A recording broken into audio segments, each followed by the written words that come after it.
Ladies and gentlemen, please give a warm welcome to our panel hosted by Jonathan Friedland.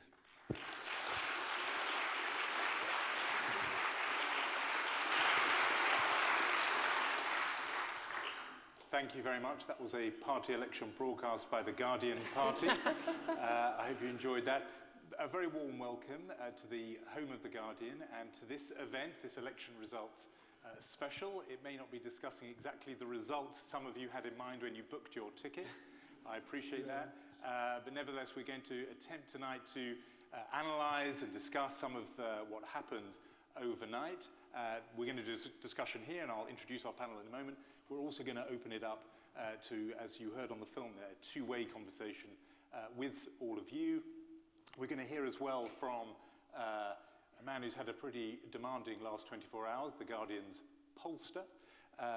You'll be able to put your questions, probably just one question, to him. We'll do that. But and then we're going to actually have, after you've heard from these four stellar voices here, we're going to introduce another panel to discuss another set of questions. But I thought it would be a good idea to get on and introduce the four people here in front of you. Say a word about me as well. I'm Jonathan Friedland. I write for The Guardian and I oversee our opinion and comment coverage. If you're a Guardian reader, you won't need much introduction to the four people here, but anyway, a warm welcome to Owen Jones, who writes political commentary very regularly. Thank you. To Deborah Orr, who writes a weekly column in the Saturday paper, which you'll know. To Aisha Ghani, who's a reporter who's been part of the Election Live desk and the live team involved in the coverage around the last 24 hours. And to our newest recruit, actually, on this panel, commentator and analyst, Matthew D'Ancona. So the opening question to all four of you, we'll start with you, Owen, why not, which is, what happened last night? What did happen last night? There was a minor event last night, wasn't it? Firstly, I should just caveat, if I start shaking, it's not because I'm wrought with emotion entirely, it's because I'm entirely sustained by Red Bull, and I'm not the only person on this panel, so hopefully I won't start hallucinating mid-event. What happened last night? Well, I think there was quite a few factors at play, and I think the full post-mortem will take a few weeks, not least because, as we will discuss, I'm sure the polling was so catastrophically incorrect. And many of you, I know in the last few days, were telling yourselves, but this can't be like 1992 because they've changed the methodology, which is what every pollster was telling us. So that exit poll, when it hit us, was quite the shock. I'm sure it was for everybody in this room. And I was with various Tories at ITV. And before, they refused to accept it as anybody else. So this was as big a shock for people in the anti-Tory camp as it was for people in the Tory camp. And they were quite, actually, pretty despairing before it happened.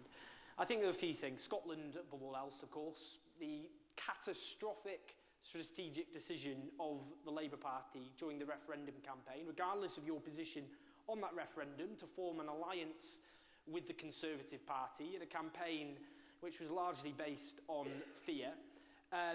If you speak to people in Scotland, ex-Labour voters, they have what I often describe as the bitterness of ex-lovers and the zealotry of the convert. They despise the Labour Party with a passion, the Red Tories, as they call it, and they have absolutely no intention of returning. So that is a huge, dramatic shift. And there was all the longer-term, of course, factors, the hollowing out of the Scottish Labour Party, MPs who had barely knocked on a single constituent's door, sitting as they were on safe majorities as they saw it until the firestorm which enveloped them, of course, last night. Of course, the fact the SNP had entered or filled the progressive vacuum which had been abandoned by Labourism, more in rhetoric than in substance, but nonetheless, that was obviously quite key. And as a consequence, we've seen the stirring up of English nationalism, which was already on the rise, and that was, I'm afraid, devastatingly effective. But at the same time, I mean, we can talk about the role of the media, and yes, they were dirty and mean, and it was a campaign, a personalised campaign, a vilification against Ed Miliband and all the rest. But we can't let the leadership of the Labour Party off the hook. The failure to have a coherent message over the vast majority of the last Parliament, largely a policy vacuum. The Tories always had clear, sharp messages repeated over and over again. In the case of the Labour leadership, I'm afraid that simply wasn't there at all. No, from the Tories it was balancing the books, reforming welfare, taking low-paid people out of tax, and they'd repeat them over and over again. For Labour, it was all this highfalutin, professorial rhetoric which could not resonate with a single person outside of the policy wonks. Okay, and I know you've barely got started. Yeah, there's much more to say about all these things. Your reaching for the Red Bull there reminds me of 2 or 3 things I wanted to say at the beginning, but simply forgot. So the first one is, bear with us, we are all catastrophically sleep deprived at this end of the room. I realised this myself when at 5:45 this morning I was recording a video and realised that the person operating the camera had stopped because halfway through the thing I'd referred to Vince Clegg, and I realised that more of that could happen tonight, so bear with us on that score. The other thing I should have mentioned is that we are also live streaming tonight, so if you're watching this via the Guardian website and on video, welcome, and you can take part too by asking questions via Twitter and Facebook using the hashtag GuardianLive, so I should have mentioned that. And the other thing is to say is when we do move into the next panel, the focus of that discussion is going to be picking up some of what Owen was talking about there, about what next for particularly Labour and the centre-left. So those are all things I perhaps should have mentioned earlier. But Owen's given us lots to think about. Deborah, I wonder if you would want to pick up on what he was saying partly there about Scotland, because it feels as if when the history books are written about this election, the one thing that's going to be the lead point is that this utter transformation in Scotland. Well, first of all, I'd like to say, before anything else, that the main thing that went wrong here was that Labour was nothing like good enough. And that's the reason why the SNP have been able to make such strides in Scotland over quite a long time. And Labour haven't been good enough for quite a long time. And they weren't good enough when they stood beside the Tories and the Lib Dems with a very lacklustre Better Together referendum campaign. And then, stood up and made promises and then allowed Cameron to get the result he wanted and then say the next day, now the important thing is to strengthen democracy for English people. So, that's been a long-running narrative where there's been a Tory strategy of binding people to them and then, throwing them out of the train. They're kind of brilliant at this. They're brilliant at strategic short-termism. And they're putting so much at risk because of it. The name Conservative is ludicrous. They're putting Europe at risk, they're putting Britain at risk, they're putting the people of Britain at risk, they're putting North v South. They're sort of destroying everything to save the free market. So, I certainly don't blame Scotland for, I think Scotland, they've kind of body swerved the pain that the left and the rest of the Britain are feeling, but I don't think you can blame them for, seeing an alternative that made more sense to them. Although, of course, the SNP are politicians too, and they've been manipulative as well. Some of the things Nicola Sturgeon says are absurd. She was on the telly the other night saying Scottish Labour MPs have been ignored at Westminster for decades, and you're like, no. They've had every cabinet job there is, including PM. There's been a Scot in the Treasury non-stop since 1997. But, there are people in Scotland who, if you suggest that Nicola is a politician like other politicians and sometimes is talking out of her bottom, they're absolutely incensed. And that's a worrying thing for Scotland, that it has this, it's escaped from this democratic deficit it perceives down in Westminster into this bubble where there's one political party to vote for, which is a little bit of a democratic deficit. And even if you're, I'm okay with the idea of Scottish independence. I'm okay with the SNP. But I'm not okay with, people being angry when I point out obvious things that they're saying that are wrong. Okay. So much there we could follow up on. I want to bring in Aisha. You've been looking at a lot of the numbers through the election and some of the sort of demographic breakdown. One of the things that was briefly gave a surge of hope for people who are Labour supporters, and it got very much personalised around the Russell Brand encounter, but there was a hope that young people were going to break heavily for Labour, and you've been looking at some of that. Did that fail to happen? Is that one of the things that happened on Thursday? I mean, first of all, I think we can see with this election, it wasn't about, science. It wasn't about maths. It was about people's gut instincts, So on the live blog, I've been looking at focus groups, and they've been keeping a diary each day. And just 2 days ago, there was this guy, let's call him John, and following the Ed Miliband way, and he said his mate on Facebook posted, "Hey, everyone vote Labour." And he checked his Instagram, and he had a selfie with David Cameron. So basically, it shows that, there are a lot of people that secretly they probably were Tory, but they just didn't want to admit it. This is very interesting. So the shy Tory phenomenon was applied to younger people as well. As well. I'm not saying that there were a lot of young people out voting Tories, but just to think that young people are automatically going to be progressive and voting Labour or Greens, that's quite far from the reality. I mean, Conservative Future's doing quite well. I think they've got about 15,000 members.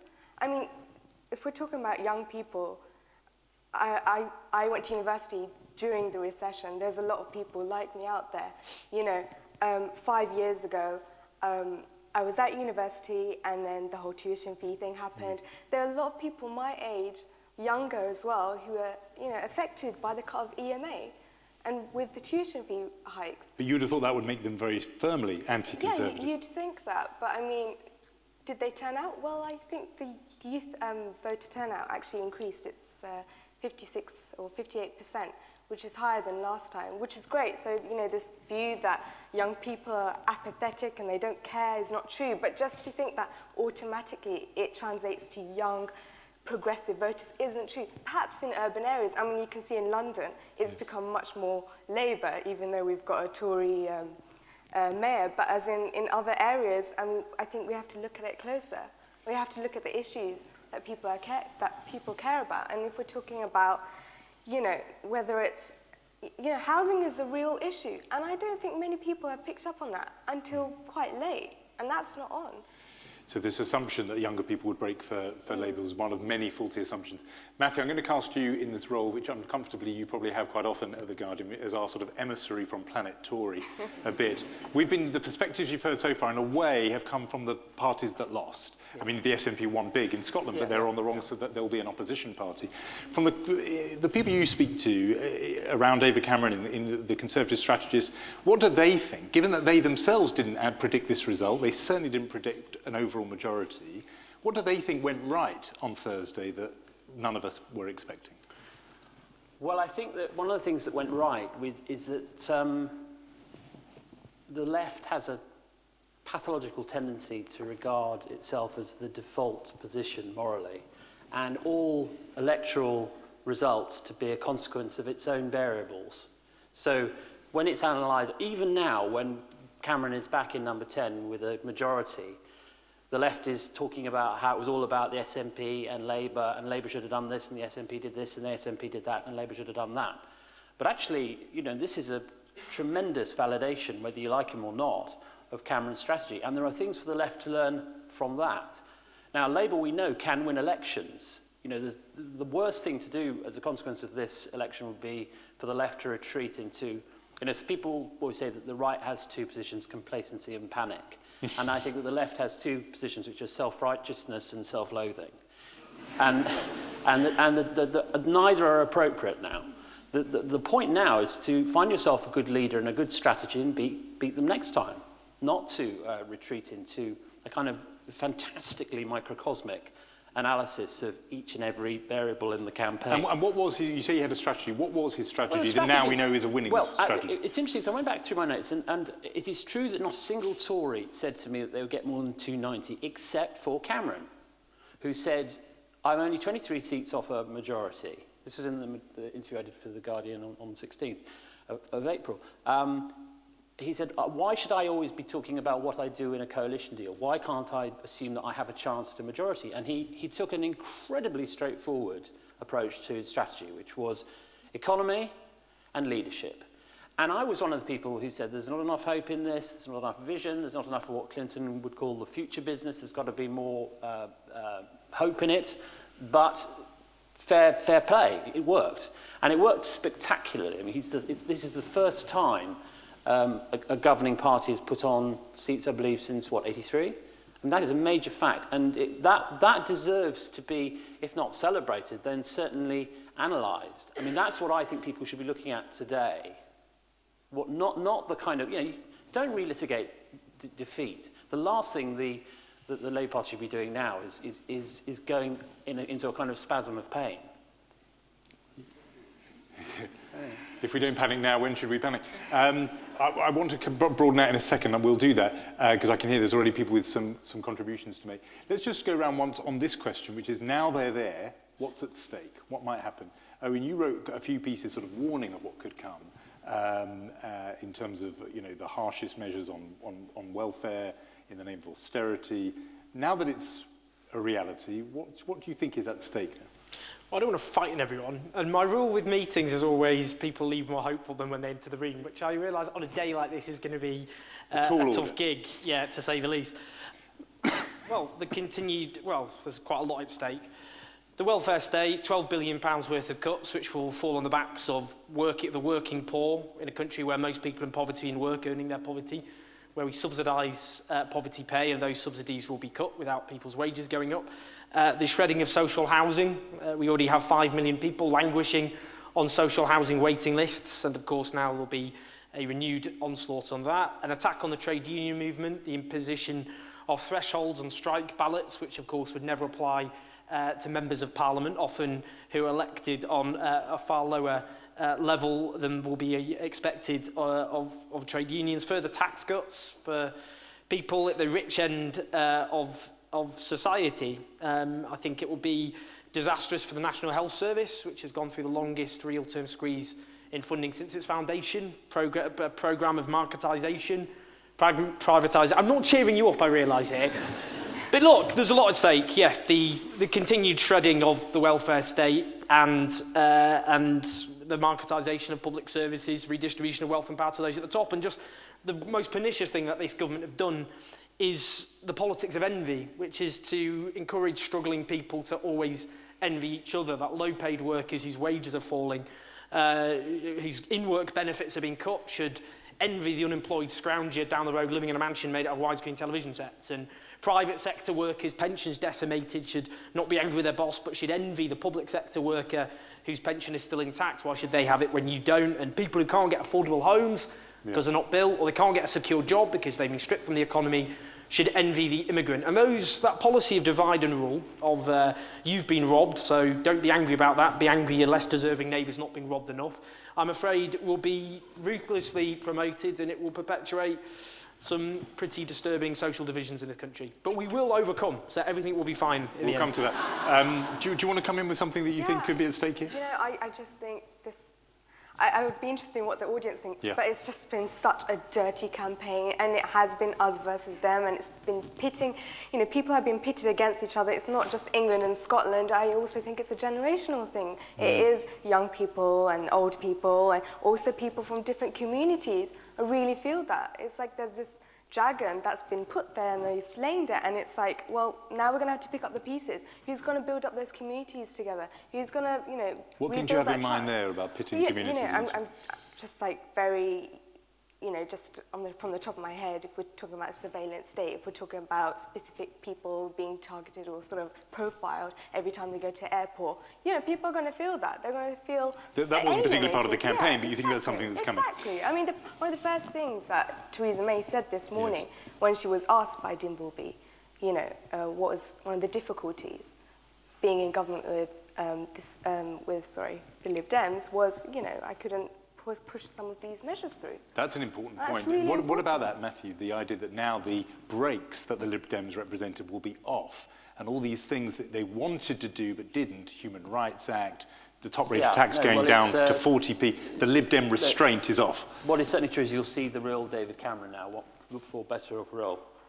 I'm a moderniser. I would like him to be the social reformer he was in 2005 and 6. Perhaps I'll be disappointed and he will turn out to be the right winger that Owen fears. But what we certainly will find out is what he is really made of, because he won't be able to say to his own right, I can't do that because Clegg won't let me. What happens now will be what David Cameron wants. And he should be held to that. And you mentioned the union, which is a big thing.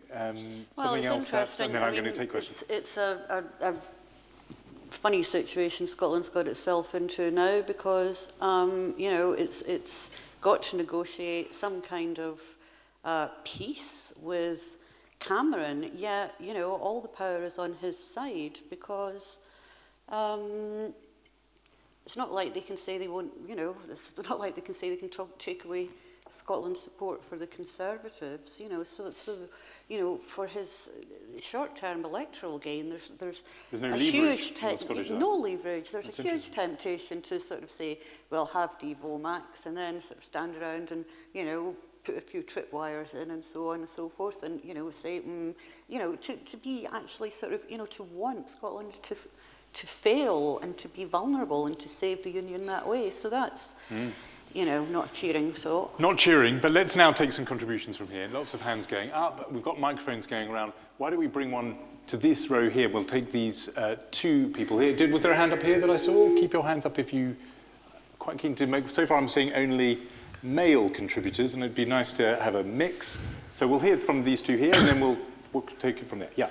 Isn't the bald fact that Labour didn't offer change in the election, so there was no change?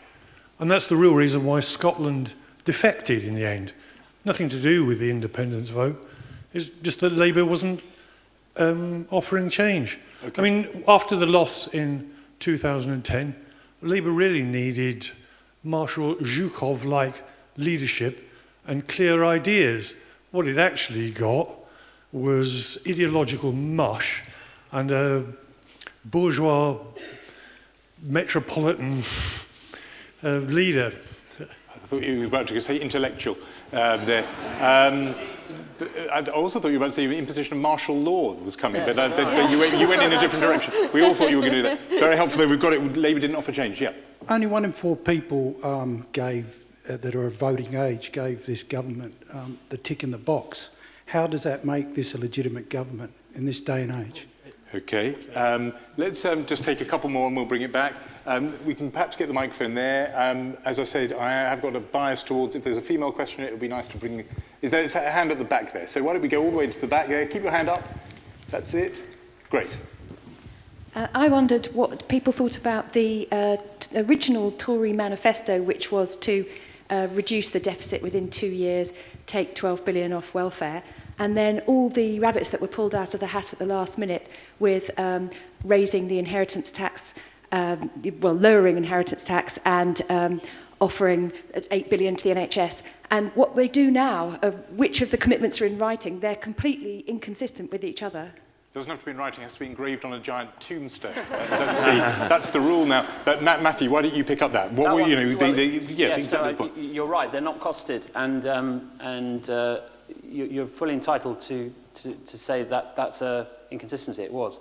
What Cameron's answer is always, look, we're able to find 1%, that only represents 1% cut in the national income. Any company can cut 1%. But what it means is 1% of things that would be spent on other things. So the cuts, it means more cuts. I think what I would say about this general area is these are not state minimalists, they're prioritizers, right? And what has been voted for is not that much smaller a state, but a state that does certain things. So the NHS is ring-fenced, international development is ring-fenced, schools are ring-fenced, but lots of other things are going to be really badly cut. And like it or not, that's what was voted for. I saw Cameron do a gig in Morley, which went Tory to great surprise, balls lost today. And it was fascinating because he actually said all this to a sceptical but respectful crowd. He said, look, if you vote for me, you're not voting for everything to stay the same. Some things will get cut. And that is what distinguishes the Tory message from what Labour promised. Labour promised everything would carry on being bounteous and good. There would be both austerity and bounty somehow. What the Tories are promising is that some things will continue and there will be more on the NHS, but there will be cuts and it will be really painful. And there's no way of disguising that. And unfortunately, he just won a majority. And, you know, you can say only 1 in 4 adults voted for it. Yes, that is always the cry of the losing side after an election. But let's not forget that electoral reform at Westminster was subjected to a referendum in 2011 and was roundly rejected. There is no taste for it in this country. There may be now. Let me just put that one to Aisha. This thing about only 1 in 4, if you look at the numbers, only 1 in 4 voted Conservative. Of all registered electors, only 1 in 4. Does it put a question mark over the legitimacy? That was the word of the hour for these last 3 weeks. Does it put a question mark over the legitimacy? Everyone knew the rules before. You can't just start, you know, changing it straight after and being like, you know, we're sore losers. I mean, that's not how it works. And yeah, so there was an AV vote and we rejected it, so that's what happened. That's the system. That's what happened. But yeah, we do have to look at reforms now. I'm bound to put this one to you, Owen, the one about Labour. Go on, please. Just one point. I mean, I think you were just speaking about, you know, Labour and soul searching. I know we'll speak about that later, but, you know, there are 1 in 3 MPs are now women. And that's quite, you know, it's gone up. And that's great. And it's not just any old women. We're looking at women from black and minority ethnic backgrounds as well, increasing. I mean, you can just name them. You know, we've got Rupa Huq, we've got Nasha, we've got we've got Tulip Sadiq, we've got Dawn Butler. It's brilliant. I mean, so there are some positives. And for people who don't immediately recognise those names, are they mainly or entirely on the Labour side? Yeah, they are Labour. This is true. This is true. Because this was something that you and your fellow modernisers in the Conservative world were trying to change. Absolutely, total failure. I mean, absolute failure. But it's perhaps we are going towards a bit more of a representative parliament. I don't know. Oh, I'm going to go to another round in a second, but Owen, do you want to just pick up this thing about Labour's mistake was they didn't offer enough change? A short answer if you can on that. Yeah, they didn't offer an inspiring, coherent alternative, if that's what you mean. And what Tories always had, as I said, is a clear, I didn't like their messages, but it was a clear, obvious set of ideas which they relentlessly drummed into people's heads until people like me were tearing our hair out. What Labour did, I remember when Ed Miliband, do you remember he came in to speak to us, a group of us, and this is what I said to him, is that failure to communicate an alternative programme. What they did is they used to have these speeches in the middle of the day. Ed Miliband, he'd do some speech on immigration, tick, that's done. No one watches these speeches, I said, other than losers like me. And what you got for about 3 years into that parliament was a total policy vacuum. Do you remember the blank sheet of paper he talked about? And then he randomly just threw ideas into the ether. 48 hours until you see a GP, which disappeared as a promise in less than 48 hours, as far as I remember. You know, and throwing it didn't work. He carved it all. Yeah, on a massive rock, or you know, or for example, freeze energy prices. And there was nothing hanging it together. And if you ask most people on the doorstep, most people didn't know what Labour even stood for. And that was a huge problem, and this short campaign was not enough to overcome. Okay. Can I make one simple point about something Matthew said, which is that the Tories can say we're going to make some cuts to their voters because it's other people that are going to be cut. Part of Labour's problem is they're telling the people they want to vote for them that they're going to be cut. It's just a small, important note. Yeah. Okay, thank you. There's somebody at the top there. Is there a microphone to the person who's waving there? Let's hear from you, and then there's others. We're going to try and get as many in as we can. Yeah. Change of leader, new strategy, different strategy. But is it really just about those things? I mean, lots of people are analysing possible reasons. But is it, if not values, is it about values? They said it was a better plan for the future.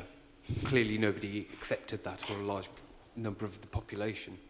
Okay. We might pick that up more in the next panel, if that's right. Why don't you pass the microphone along, because there's one there, yeah.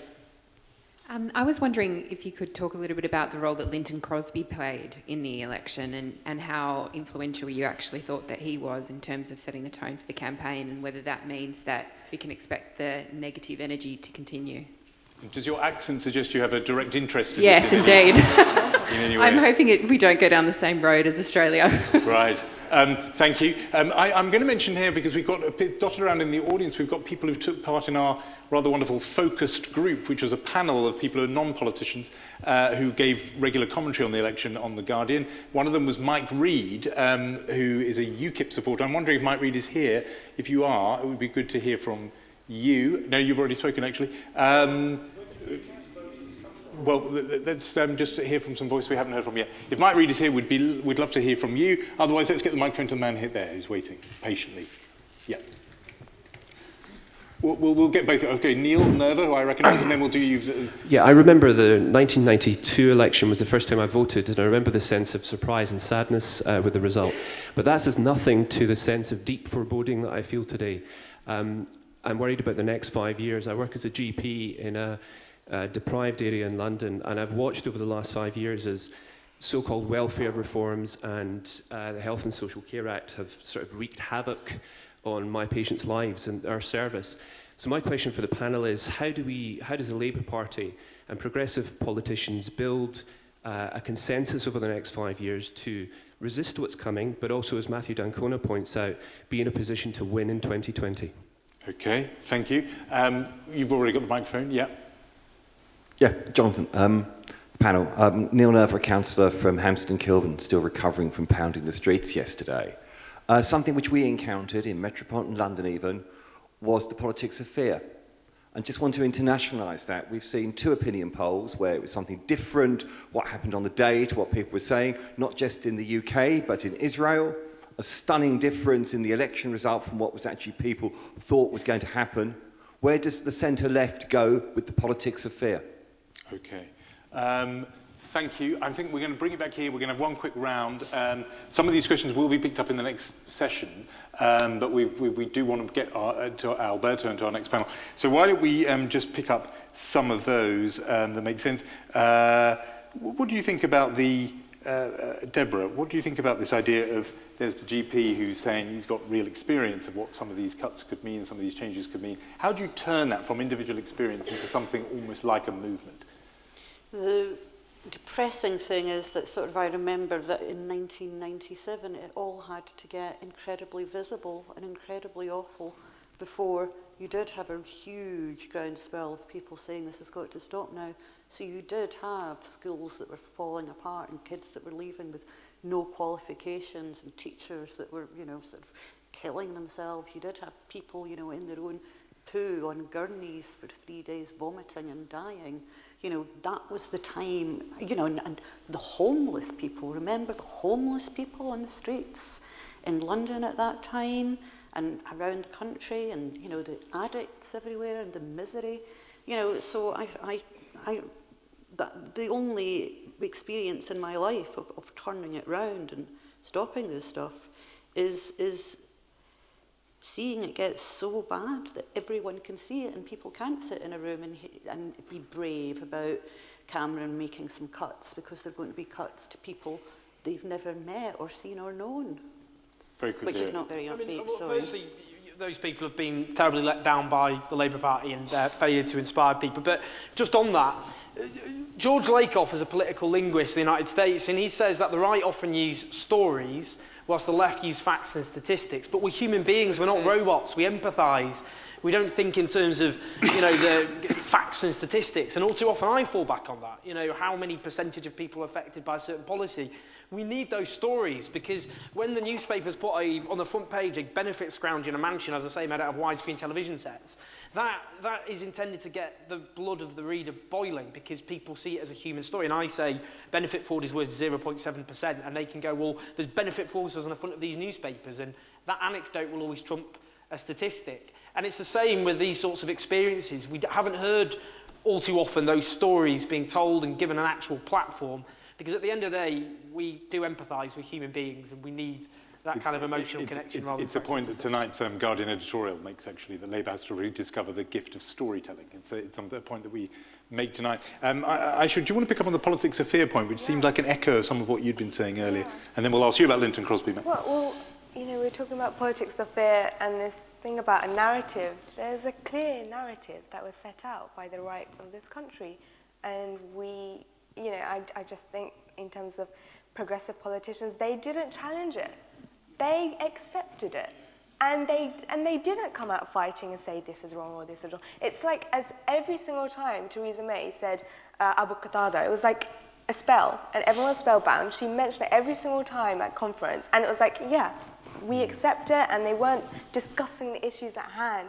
And you know, there are young men and women in this country going to Syria right now, and this is what the next government is going to have to deal with. How are they going to deal with it? How are they going to reach out to those young people? Or if you think about the young people that were rioting in the streets in 2011, you know, where are they now? You know, so there's been a lot of this, and I just don't think there's been a response or a proper response. And I know Ed Miliband had this 5 million conversation thing. Well, where is it? Quick answer on Linton Crosby. Well, just very quickly on cuts. I mean, Deborah makes a good point about, you know, the human reality of cuts, but let's not forget that Labour were promising cuts as well. This is not a Tory monopoly. Agree that they were really shit at handling it all. No, sure, but I mean, it wasn't. You can't have it both ways. I mean, either Labour were promising cuts or they weren't. You know, there's a sort of there's a notion that the Tories have a monopoly on austerity, but Labour was actually, you know, would have handled the economy well. I mean, which is it? I'm just sort of intrigued to find out which you really think. Well, I mean, one thing that Labour didn't handle very well, and they weren't handling very well while they were still in power, was the idea that the deficit came about because they overspent, when the deficit came about because they over-bailed out the banks and then were servicing their debt there. And so they ended up with a huge debt and a huge deficit because an unregulated private sector had encouraged people to borrow money for house prices to go up and for people to spend until it all went crashing to a wall. And that was the Tories, and then it was Labour as well. And that's what got us here, both of them. No, but what I'm saying is, I think Labour did manage quite well. I think the you know, PFI again, you know, was a terrible thing. They built schools, they built hospitals, they made the public sphere in Britain much better. I mean, they spent a lot of money, they got a lot of bang for their buck, and you know. Go on, Matt made the point. Make the point, and then Crosby, and then my point is simply that the cuts that will pay for the NHS 8 million will be used by everybody. I mean, it's not just a divisive tool. You know, balancing the books. This is what has happened to Labour. It has forgotten about economic competence. It has allowed its heart to totally take over its head.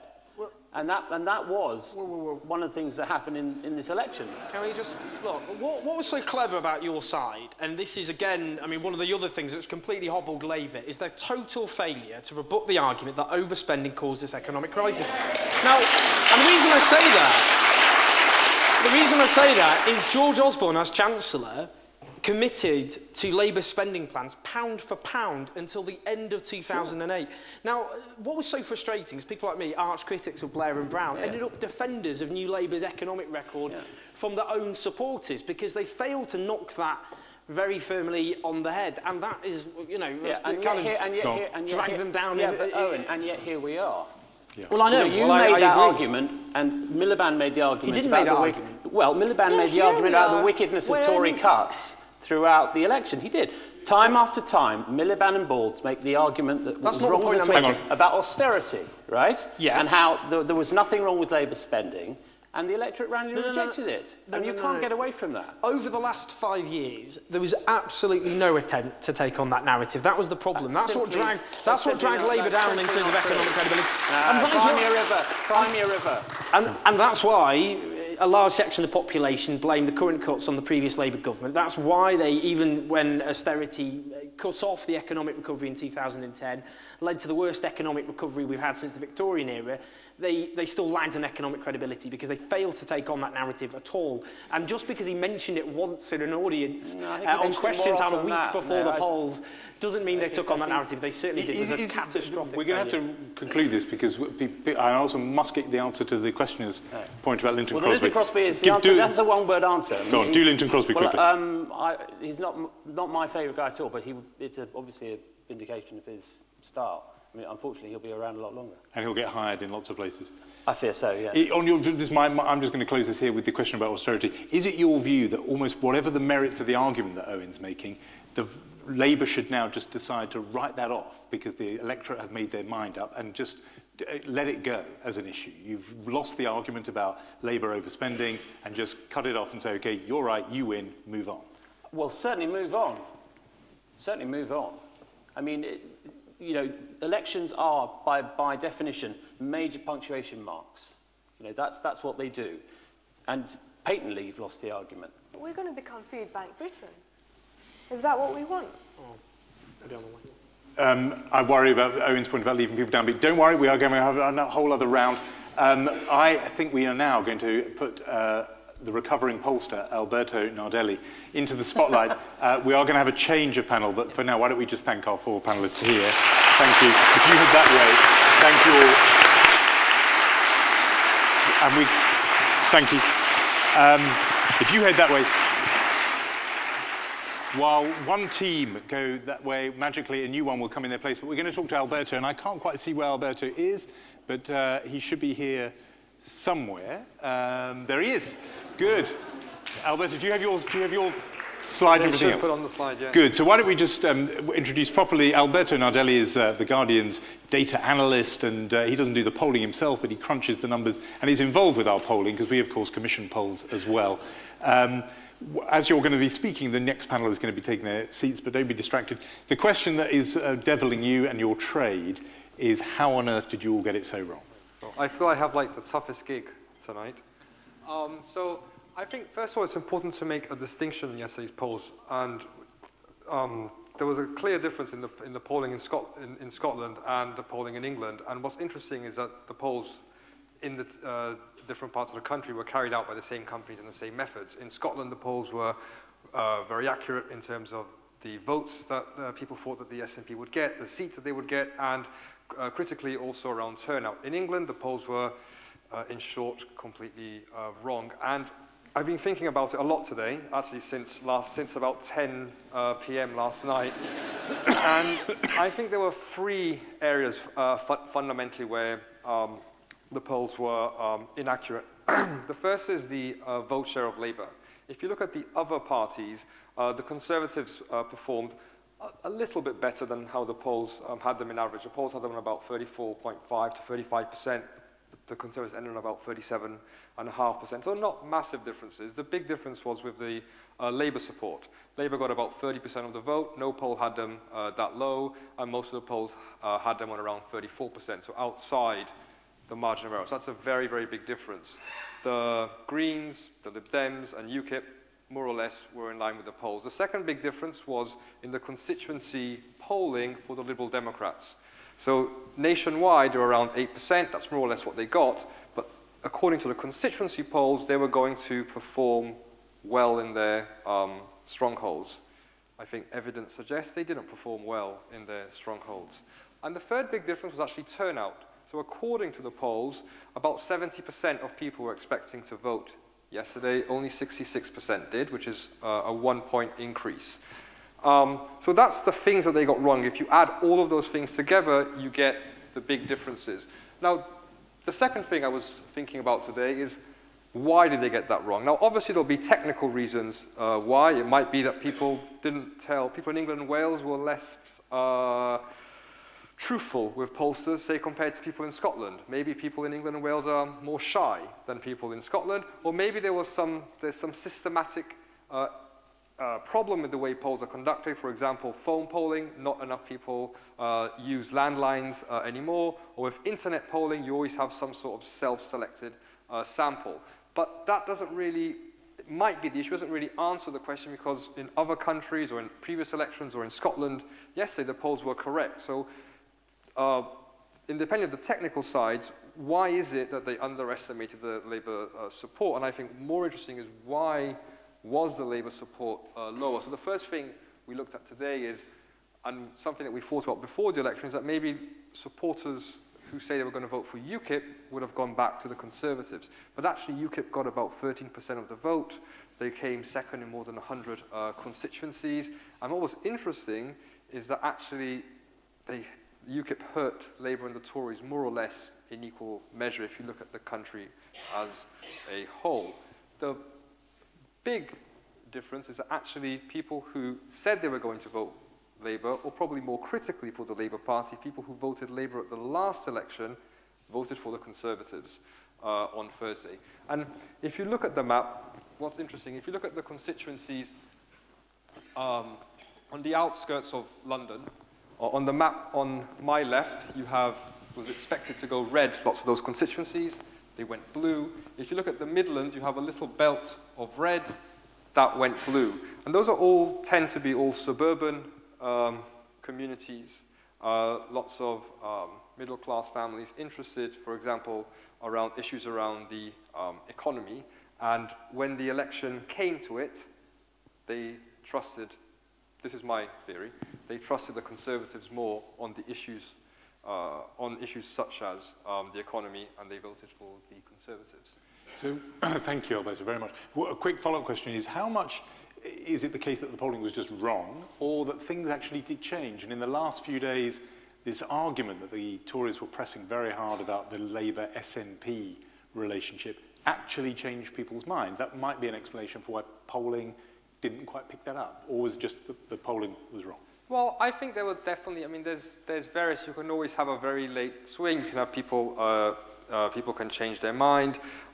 Some people might change their mind several times during an election campaign. They might have an opinion and something happens, they change their mind, but actually when they go and vote, they vote for the party that they thought they were going to vote for the month before. And it's really hard to say which of those elements happen. But in reality, when you have such a big, because 4 points is it's outside the margin of error, it is in statistical terms, it's a pretty big error.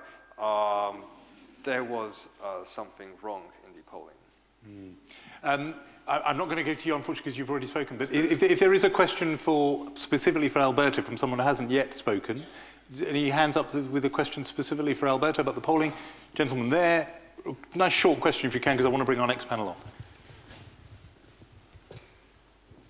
I'm not going to go to you again, I'm sorry, so you don't keep the hand up. Yeah, no, come on, let's hear from somebody who hasn't spoken. Yeah. Is it possible to distinguish between the error by the actual polls analysis themselves compared with the pollsters and their interpretation of those? Because I think on some occasions the pollsters are not brave enough to actually go with the data and step away from where the trend is. Ah, interesting. Okay, so maybe you had the numbers, Alberto, but you weren't ready to follow them. So most polls will adjust the raw numbers. In most cases, so the adjustments will be around things like certainty to vote. So that is measured usually on a scale from 0 to 10. So only the response of people who say they're certain to vote, say on a scale of 10 out of 10, will be considered. Past voting behavior, someone who has never voted before but tells you this time I'm going to vote usually isn't believed. Someone who has always voted for one party and then suddenly changes their mind is weighted less than someone who's always voted for the same party. Very broadly speaking, especially in terms of this election, most of those adjustments will tend to favor Labour.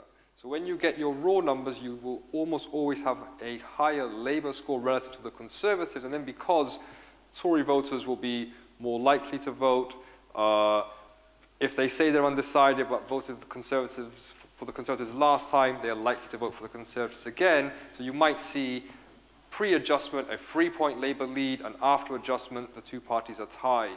So the short answer to the question is you would have probably seen a big Labour lead had there not been any adjustments to the numbers, which would have been even more wrong. Right. Alberto, thank you very, very much indeed. Alberto Nardelli. Thank you very much. Thank you. Thank you. Let's bring on our next 4 panellists, so I'm hoping going to emerge maybe from that door, I don't know, but they're going to come out any second now. We're going to focus much more on the centre-left and where they move next. which in a way, very interestingly, was the way our discussion went. Here they come. So it's slightly reality TV now. I think this is a bit, but welcome. Why don't we introduce them as they come on? So Gabby Hinsliff is one of our leading commentators. Hugh Muir as well, one of our editors on the comment desk, but also a regular writer. Known to many of you, the doyen of Guardian commentary, Polly Toynbee. And a writer of a weekly political column, Raphael Baer. So let's plunge right into it. You've already been able to tell this audience really want to get into this question because we've already constantly gone on to it about what Labour ought to do next and what, in a way, the centre-left needs to do next. But going beyond just Labour, maybe the Liberal Democrats, we haven't talked about them much. In fact, why don't we throw it to you, Gabby, first of all, because you've looked at some Liberal Democrat races, particularly during this campaign. They got, even when the exit poll came out, projecting 10 seats. I was one, I admit it, who just didn't find that plausible. In the end, 10 would have been great. Would have been ambitious. Compared to what they got. They got 8 only, right back to the sort of 1970s levels. Are they really even viable as a political party anymore? This is the conversation we were having in the green room before we came on, actually, is whether the Lib Dems are actually finished as a party. Is there a point to them? If they were always a protest party, well, as other protest parties, is there a reason for the Lib Dems? It was the sort of thing that Nick Clegg struggled to define the point of the Lib Dems, even when they were, on 30% in the polls. My hunch is that, I remember the days, I'm old enough to remember the days when the Tory party was being written off as practically dead in the water after 97. The Lib Dems were going to overtake it. It was going to be pushed into third place in British politics. That's worked out about as well as most predictions people make about the future of British politics. I don't think the Lib Dems are over. I think it's going to take them a bloody long time to come back and a bloody long time to be forgiven. But they're not dead. There's a place for liberalism. There's a thing that is not catered for by Labour or the Tories. And Lib Dems know why they're Lib Dem. Nothing offends Lib Dem voters so much as people saying, why are you a Lib Dem? Because it's so obvious to them that what they believe in is not catered for by other parties. And there is that distinct body of opinion that isn't. Hugh, needs aren't met somewhere else.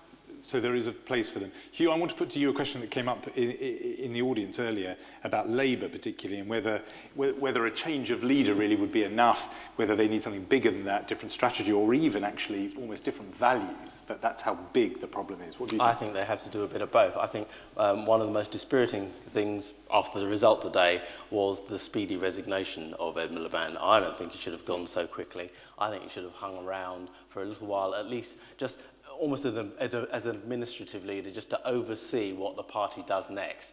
As of tonight, it's in a maelstrom. You've already got people jostling for making calls about maybe being the next leader. You've got people putting themselves in place to perhaps be the deputy leader. And I think it's all too fast. I think that they need to have a really good look at not just why they lost this election, but actually what they're for, who it is they seek to appeal to, a kind of almost a root and branch thing that they should have done maybe after Blair.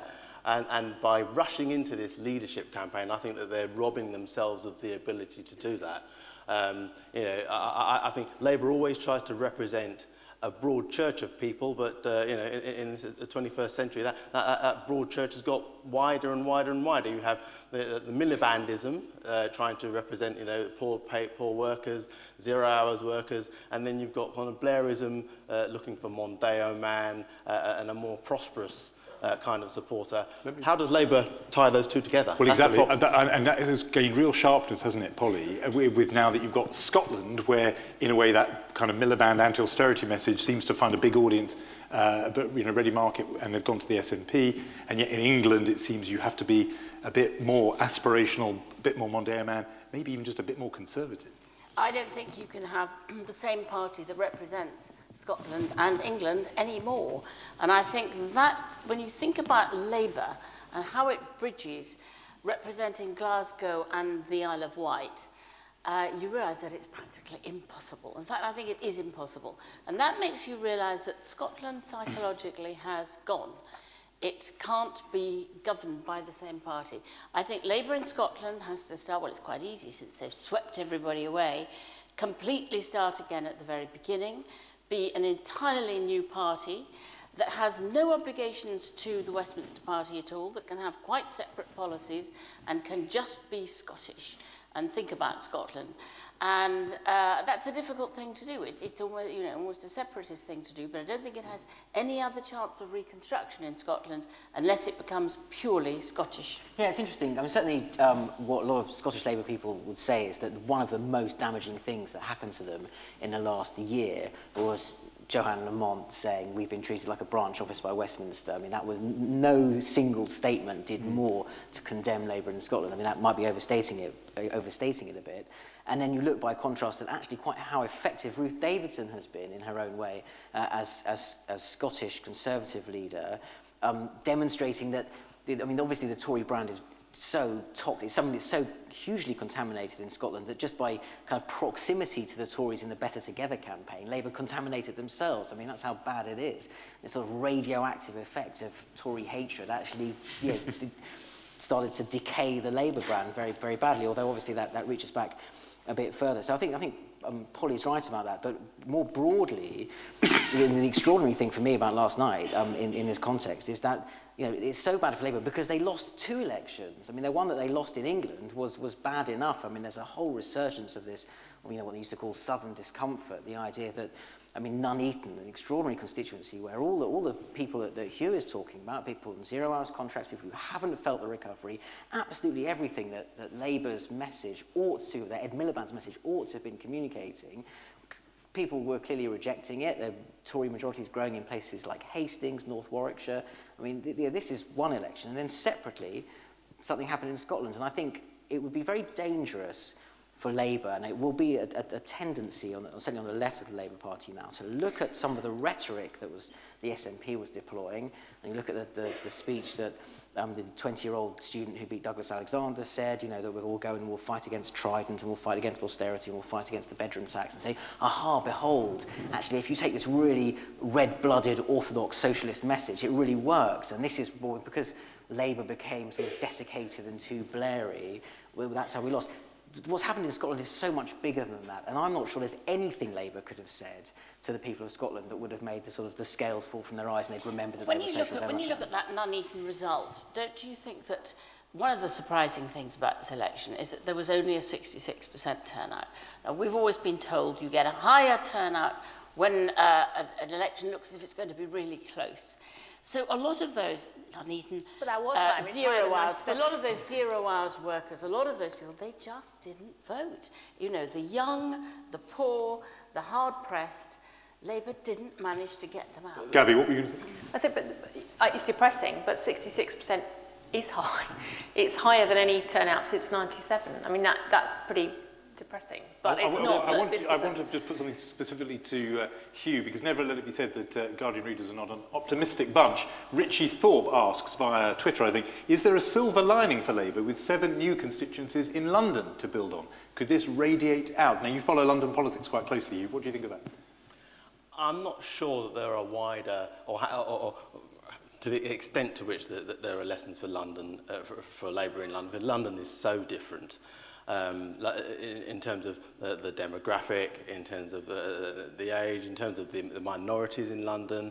I'm not sure how much that they can translate that to the rest of the country. Let's take 2 or 3 questions from the people who are here in the room. It's hard for me to see everyone who's here, but let's give a microphone to the lady here. Keep your hand up until the microphone reaches you. If you make them nice and short, we can get 2 or 3 and then bring it back to the panel, because time's ticking on. Yeah. It seems to me that one of the very best things that was published in The Guardian during the election campaign was a long article by Paul Krugman. And what he pointed out was that Britain is the last country left where the idea that you can't have a deficit has any sway. Why do you think it is that both Labour and, the Tories, you can understand they're doing it for ideological reasons, but why is Labour also bought the idea that we can't possibly have a deficit and we've got to bring it down? Very interesting. We had a big spirited argument here before you were here between Matt and Owen Jones on that point. Why don't we get the microphone to... there's a woman there, I think, with her hand up. Well, I can see a hand. Yeah, there we are. let's get the microphone to you, and then we'll bring it to you, and that will be it for this round, I'm afraid. Yeah.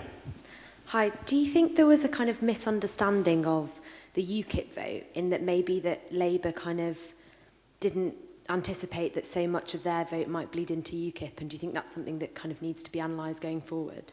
Very interesting. And then if we can get the microphone to the man here, who's keep your hand up. Yeah, you can see that I'm pointing to you. That may mean just passing it along the row.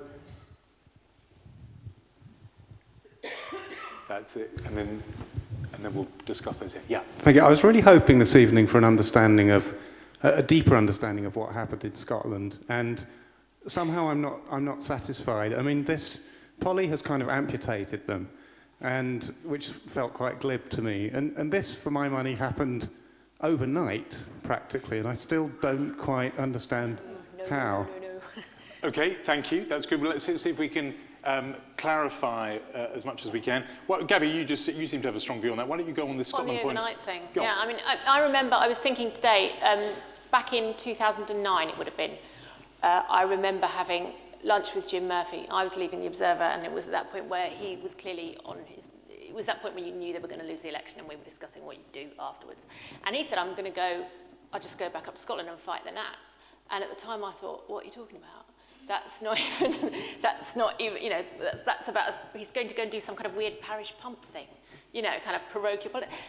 But I was totally wrong, and he was totally right. He was going where the battle was, and he was just one step ahead of most of the rest of the Labour Party in recognising that. I mean, since 2007, when, you know, you saw the SNP sweep the board in the Scottish Parliament election, that's the point where Scottish MPs woke up and thought there is something going on here that we have not, you know, there's something epic going on here. Failed somehow to persuade the rest of the Labour Party that that was interesting or exciting. But this is not something that's happened overnight. And I interviewed Nicola Sturgeon a few days before the election, and she was furious. I put it to her precisely to see if she would get furious. That she was basically, this was Cleggmania all over again, you know, that people were just very excited about Nicola Sturgeon because she was new, and that we'd all get bored of her. And she said, you know, you don't understand, this is a deeper change that's been happening for 20 years, 30 years, 40 years, that's been coming and coming and building and building. It's just that we didn't recognise it till it was too late. And what's underneath it? Is it the sense that Labour basically took them for granted? It's the sense of betrayal. It's the feeling of years of being governed from, you know, going back to Thatcher, being governed by a government that we didn't choose, and that always having voted against a Tory government and always getting one.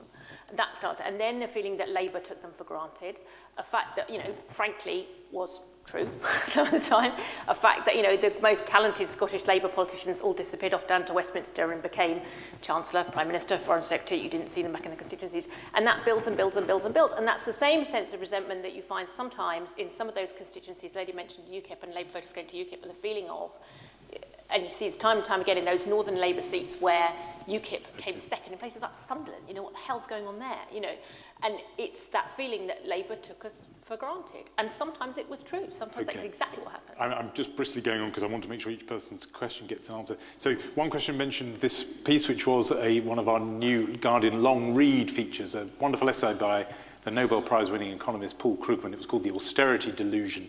And it really blew apart the whole argument about the obsession about the deficit. It said Britain was unique. You heard that, I hope, Polly, that argument between Matt and Owen. Let's say Labour is completely right and Paul Krugman is right, and it is mad in terms of economics.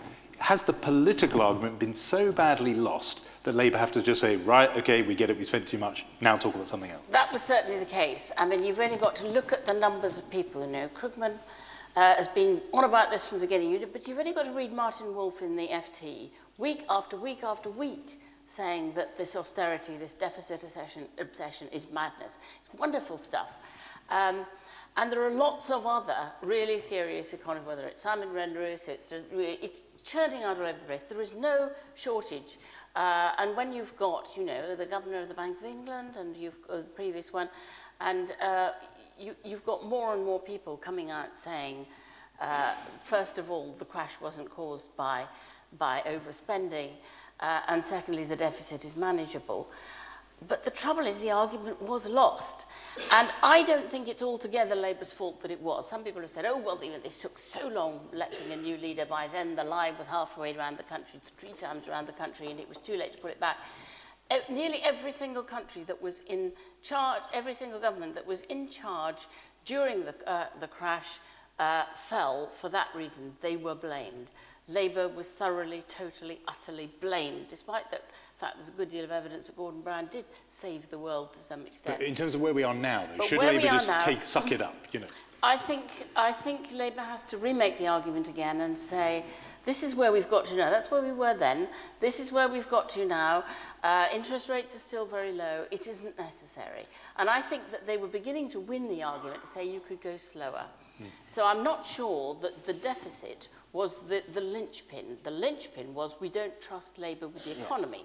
It wasn't actually the argument about whether or not you had to go very fast to get rid of the deficit. Two important points about that deficit. One, I think a very bad tactical mistake was made in autumn 2012 when essentially George Osborne recognised that his strategy had actually failed on exactly those terms that Krugman outlined, and he abandoned his fiscal targets, and they let the automatic stabilisers kick in. They used welfare spending, which is why welfare spending went up under this government, and they spent more on infrastructure, not as much as they might have done. Now, at that moment, what the Labour line, I believe, and what a lot of Labour people now think should have been, was, oh, well done, congratulations, you've now adopted a sort of plan A minus, plan B plus. You've done about half of what we said you should do, and you're going to get a half-assed recovery as a result. And then Labour would have been in a position when the recovery came along to say, look, well, you did half of what we said, and you've got half a recovery. If you'd listened to us better, you'd have an even better recovery, and they would have been in a much better position. But instead, what they did was they said, stubborn George Osborne, he's sticking to the script, he's not shifting. He had shifted, and that allowed George Osborne, when the recovery came along, to say, I stuck by my guns, I held my nerve, you called it wrong, Labour. And that was a very, very serious tactical mistake. The other very important point I would make about that is that if you, in this sort of marriage in a parallel universe where there wasn't a political argument about the deficit, and it was okay, Labour had just sort of they'd gone into the next parliament, they'd lost for other reasons, and the conversation was all about the NHS or something else. Separately, by the time you'd reached 2010, had Labour actually run out of good, effective ways to procure good social outcomes in the way that they were spending the money? So if you didn't, the deficit wasn't politically toxic, but you just had this sort of central top-down, money taps on, essentially, pouring money into the NHS and schools, were you actually buying the right kind of social change for that money? And the answer, a lot of people say, is actually no. And so therefore, Labour, what they really needed to do was to have a conversation about saying, we accept that it isn't our money, we've taken it from other people, and we're spending it on their behalf, but we've got to make sure that we're getting kind of a good social return on that capital. And they haven't, certainly Ed Miliband really struggled to, I think he struggled for a while to comprehend that argument. Then, when he did understand it, he really struggled to make really it. And that's really helped with that. I could so want to follow that up, but I want to ask, the question is a question about misunderstanding of UKIP, Hugh, which in the end became an issue for Labour as well as for Conservatives. Well, the misunderstanding of UKIP, I think you kind of fold that into almost a misunderstanding of immigration, and not so much what Labour did about immigration, but about the narrative of what Labour did on immigration. And I think that one of the big reasons that we are why we are is because Labour lost control of the narrative. It's as if Labour almost didn't appreciate the importance of narrative. And the Conservatives very much did so. I think that's very much the case with what happened as regards the argument over the deficit as well. Politics is about policies and strategy, but to an even larger extent, it's about stories, it's about narrative, and it's about how you allow people to perceive you. And I think Labour allowed people to perceive them in very negative ways, and immigration was just one of those. And among those people who absorbed that negative perception, who didn't have a positive, controlled narrative directed at them, was that working class support that Labour thought it could rely on. Very quickly, Gary. Yeah, can I just add, there's two things. Firstly, I have to be very careful not to conflate a UKIP vote and an anti-immigration vote. I went up to Grimsby during the campaign, which is where I used to work at the local paper, and which was a big UKIP target. Yes, anti-Eastern European migrant workers was a big thing, but UKIP up there was campaigning on being against the bedroom tax and against zero-hour contracts, and they were hammering that stuff much harder than immigration, and that was a huge part of the message. And the other thing I'd say is that tactical voting is a huge part to play here. Somehow Tory UKIPers seem to understand that they had to come back. They got the idea it was self-indulgent to vote UKIP. It would kill what they wanted, so they came back to the Tory party. Labour UKIPers didn't get that message. They didn't get the understanding that if they voted UKIP, they were possibly likely to cheat. And that's even though Alberto was telling us that in percentage terms, they drew equally, UKIP from Tory and Labour voters, but you're saying not in the right seat. Yeah. So really quick. Interesting European precedent on this. There's evidence from populist nationalist parties, a bit like UKIP, across the European Union, that first they come for the sort of disgruntled middle-class conservative vote that doesn't like orthodox conservative parties, and then, when they've taken all that low-hanging fruit, then they really make deep inroads in the disaffected, kind of left-behind, traditional working-class vote, people who no longer have the sort of social, political structures that organised Labour once gave them, and that's happened across Europe. Something like that again. I so want to bring people in very quickly. Just to say very briefly that whoever's leader of the Labour Party, their first task has to go to the northeast, has to go to Labour's so-called safe seats and start building there, because an awful lot of them are like Glasgow, and it's a really urgent task. Very interesting. I'm going to get all of you to say, even though we shouldn't have a beauty contest about Labour leaders, who you would favour. I'm going to mention as well, because just around the audience, I think the Guardian's food columnist Jack Monroe might be here, and I think it'd be really interesting to hear from her, and I think Harry Leslie Smith, I can also see over there, who's a much-loved writer for The Guardian online as well, is here. So if you want to contribute to this, I'm going to take a very quick round now, bring it back one last time, and then we're going to hear about tomorrow's front page. So some hands that are up. Why don't we get the microphone over? Actually, that man's been very patient, so why don't we go to there, and then we'll come to you. And I'm still looking to make sure we have a bit of a gender balance if possible. There we go. Yes, you. You don't have the microphone yet. Whoever does have the microphone. I have a microphone, so I'll go. I think Polly wrote an article about 9 or 12 months ago about Labour's decision whether to go tactical or bold for the election, and saying in her head, and Labour's head, bold might be desirable, but tactical from focus groups and so on was the way that seemingly it went. And that's clearly the direction it ended up going. With the benefit of hindsight, would bold, meaning something like building 1 million homes in 5 years, or doubling spending on education and recognising that's a priority over something else, in the benefit of hindsight, would that have been a better tactic? And may that be a better tactic in 2020 than once again? Okay, thank you. I am looking, we've got a lot of male hands up in the air. This is a Guardian event, gender balance very important. Why don't we go to you there? Yeah, we'll keep your hand up so that the people with the microphone can see you. There's a lady there wearing something red-ish, but I've had 1 hour sleep in 48, so it may be a different colour entirely. Let's hear what you say. Yeah.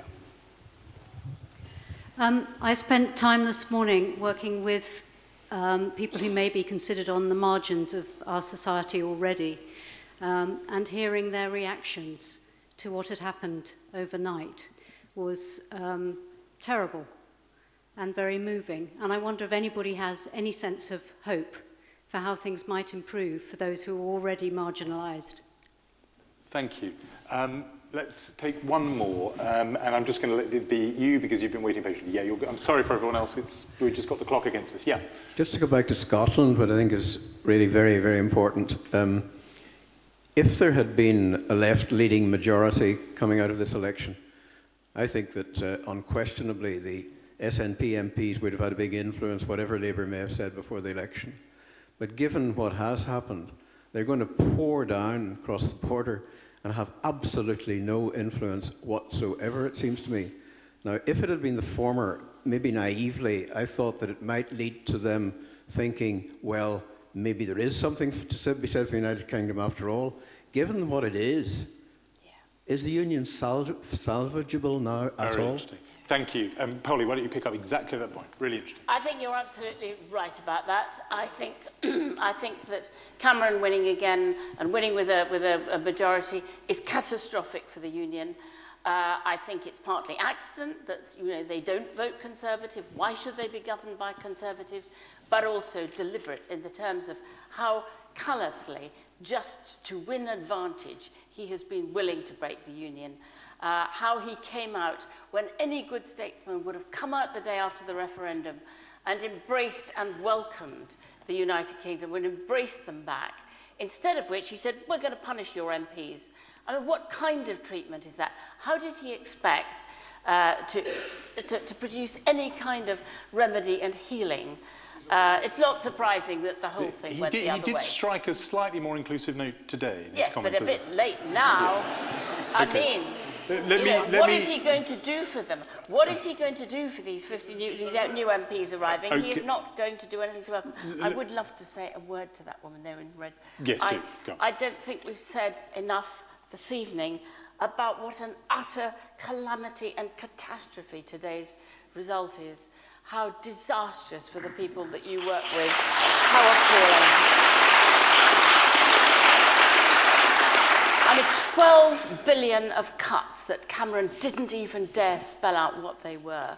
And you know, and I suspect a lot of people in this room know, quite how calamitously appalling that will be. And that's only one part of the public sector cuts that are going to fall. And somebody was asking, is there any bit of hope? I'm afraid today, I really can't feel any, not just at this moment, try and find some later.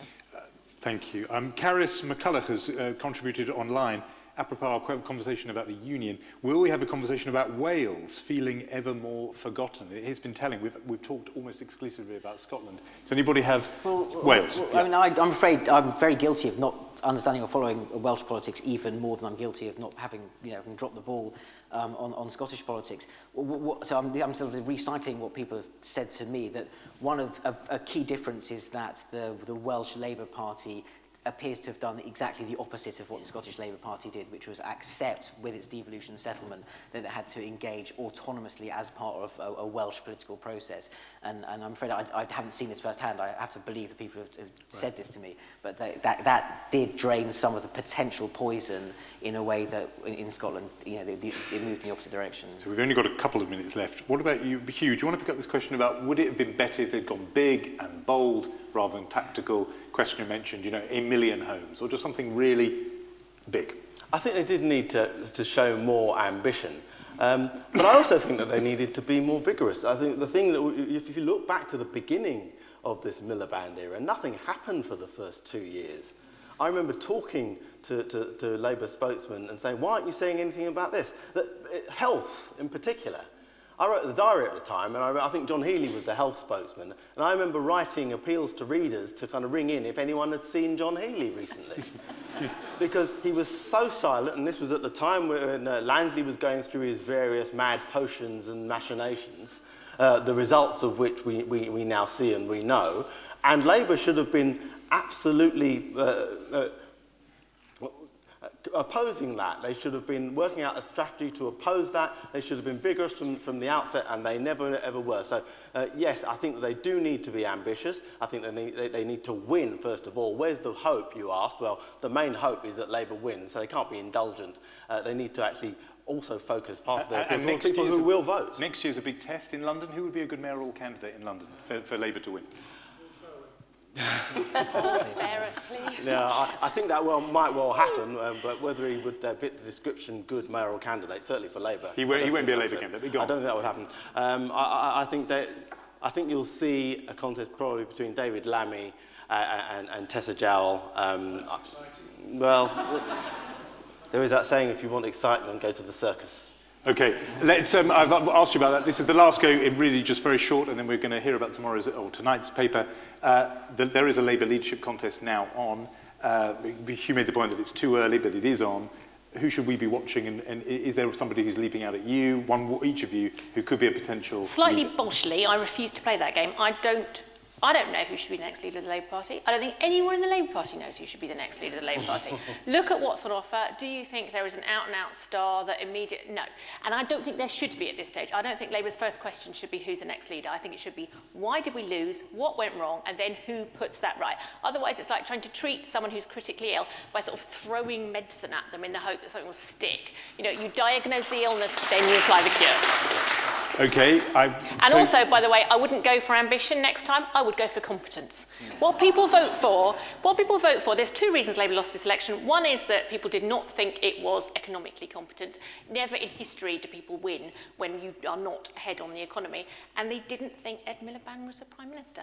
And without those two things, you are buggered. It doesn't matter how many homes you want to build or what you have to say about the health service. Those are the two things to get right next time. Do you see anybody, Hugh, who passes those two Gabby tests? I'm nervous, but I can't see anyone immediate. And I hope that they do apply the test rigorously, because I think there is this old Labour Party trick of saying, who do we like?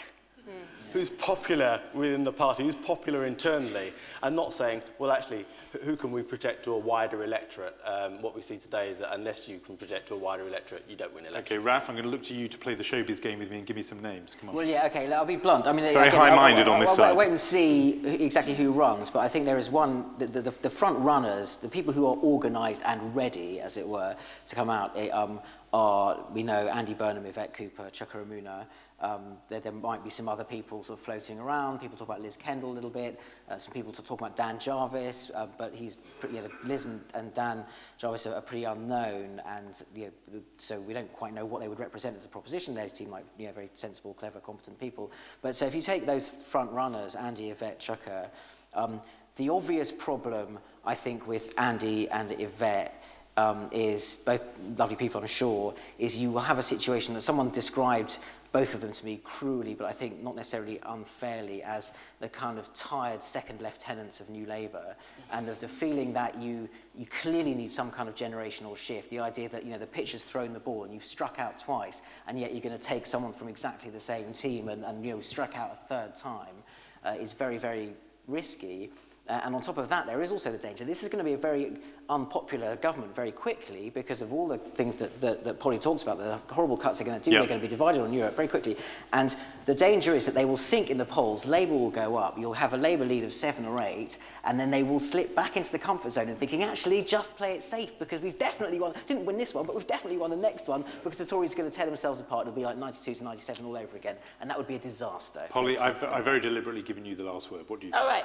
I'm not going to choose a leader, except I'm going to say something which for a moment will make you gasp. Harriet Harman, for just 6 months. We need to have a 6 months with an interim leader where there is time. It was hugely helpful when Michael Howard stayed on. It allowed Cameron, who was entirely unexpected, to come through from behind. I think Labour's full of talent, and it just needs time for somebody else to come forward and to see what this array of people might be. So let's, for heaven's sake, not have a leadership election now, but put Harriet in for, say, 6 months. Very good. Thank you. Stay where you are. Stay where you are. I did promise you a sneak preview of tonight's front page, and the man to tell us all about it is the Deputy Editor of The Guardian, Paul Johnson.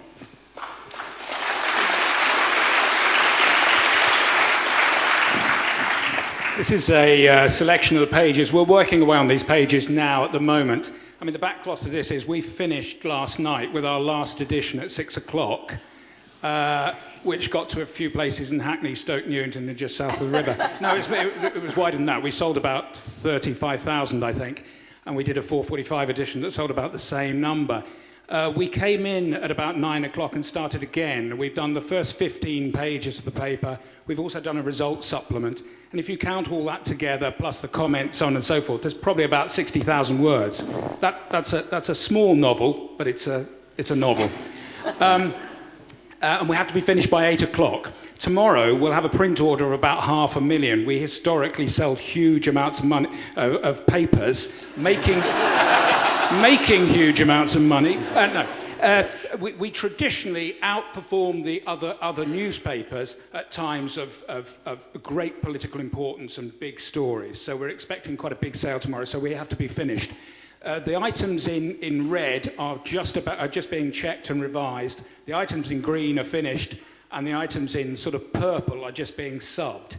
So you can see the front page, we saw a selection of photographs of the three of them, and it struck me as appropriate that would be the headline, and then there was one. We're going to go upstairs and have a think about that in about 5 minutes. Patrick Winter has written quite a powerful piece saying this was a traumatic blow to the political system, and the impact of this could be felt for a decade to come. He's not on the optimistic side here. Sitting below that is a beautifully crafted piece by a chap you may recognise from the picture byline, Johnny Friedland, who sort of goes into the smoking battlefield that is British politics at the moment, then pivots into the prevailing issues, really. The next page we've got is a 1,000-word public apology on behalf of pollsters to the British public by Alberto. No, it's not quite that, actually. He says that now they've had a good look at the figures, they can rationalise them. On page 3, we're getting all our laughs in early pages here. On page 3, Marina Hyde has gone to College Green, where all the activity of the TV crews are. And she says there's a whole flurry of people, some of whom you vaguely recognise from political eras of long gone by, being interviewed, but most of them trying desperately to steer clear of the bloke who had the banner, "God will come down and strike power from all politicians," and the dog who's got the banner on him saying "no nukes." None of them want to be pictured there. The following spread is the sort of is the obituary, if you like. It's not quite the obituary, but Raphael has done a long piece about the Miliband years, what they mean, and how they came about and what they mean. It's a very elegant piece. We've got a couple of pages missed out. Page 8 is Nicola Sturgeon, and our Scottish correspondents are saying Nicola Sturgeon is about to move quite quickly now and seek extra powers on national insurance, the minimum wage, and tax-raising powers. So you can see a crunch coming. Page 9 is what I think of as the blood pressure page. Page 9 is the one that says, if quite a few things aren't happening, then there might be winners. So if the mansion tax isn't happening, if the action against 0 hours isn't happening, if the grab against the energy companies isn't happening, if the extra regulation against the banks isn't happening, what happened today? What happened today was the FTSE saw its biggest rise for 2 years. Shares in Foxtons went up 9%. Shares in Savills went up 9%. Shares in Zoopla went up 8%. British Gas put £1 billion on its share price. And probably the most awful thing actually here is with Sports Direct. It's a firm you've probably heard of. Mike Ashley runs Sports Direct, and he runs it mainly through 15,000 people on 0 hours contracts. There's no threat to 0 hours contracts now. Mike Ashley made £95 million today as the share price of Sports Direct went up. So that's, as I say, that's what we call the blood pressure page. Then you calm down and have a look at the stats. You calm down and have a look at the stats. But that's, as I say, just a selection, but we have to finish in about 20 minutes or so. Thank you very much. Bravo.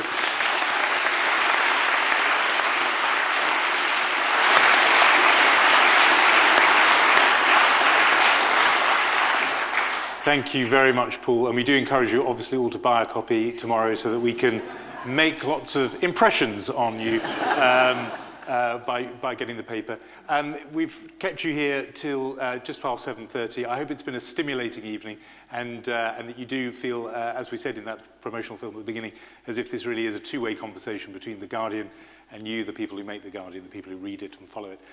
For now, perhaps join me in thanking Gabby Hinsliff, Hugh Muir, Polly Toynbee and Raphael Beck. Thank you very much. Yeah, we can do it. Thank you.